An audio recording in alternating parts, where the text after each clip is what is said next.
এই যে আমরা এখন ঠাকুর দেখতে বেরিয়েছি সরস্বতী পুজোর পরের দিন। আমাদের যাওয়ার কথা ছিল পার্কে, মানে কি বলবো আর এই তিনটা না 4টার দিকে বলছে চল পার্কে যাব।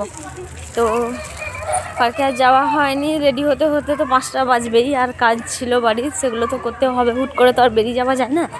তো তাই জন্য ভাবলাম যে স্টুডেন্ট ক্লাবের যে ঠাকুরটা হয়েছে সেখানে ঠাকুরটা দেখে আসি। ওইটা আমি ফটোতেই দেখেছি, ভিডিওতে দেখেছি, আমার তো তাতে মন ভরেনি। তো বলছি যখন, বললাম যে চলো তাহলে সেখান থেকেই ঘুরে আসি, তাই ওখানেই যাচ্ছি। এই যে আমার বাবুকে নিয়ে যাচ্ছি ঠাকুর দেখতে। নান্টু ঘটক হাই করে দাও তো, বলো। লজ্জা পেয়ে গেছে, বলো ঠাকুর দেখতে যাচ্ছি, বলো ঠাকুর দেখতে যাচ্ছি। এই যে ফ্যামিলির সঙ্গে।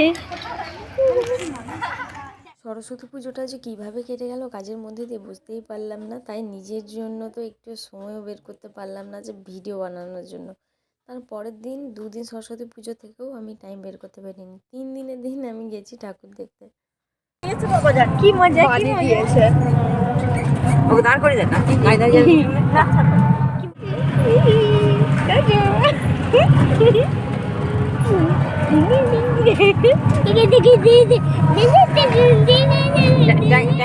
টাঙ্গাটা করে দাও।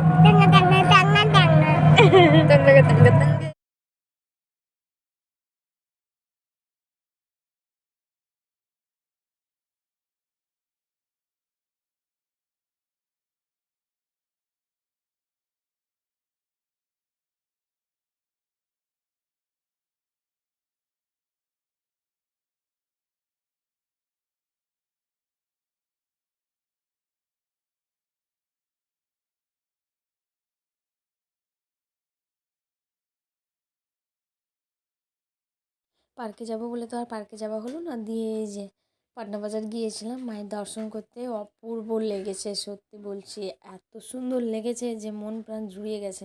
যাওয়াটা মনে হচ্ছিল যেন সার্থক, এত দূর থেকে গেছি।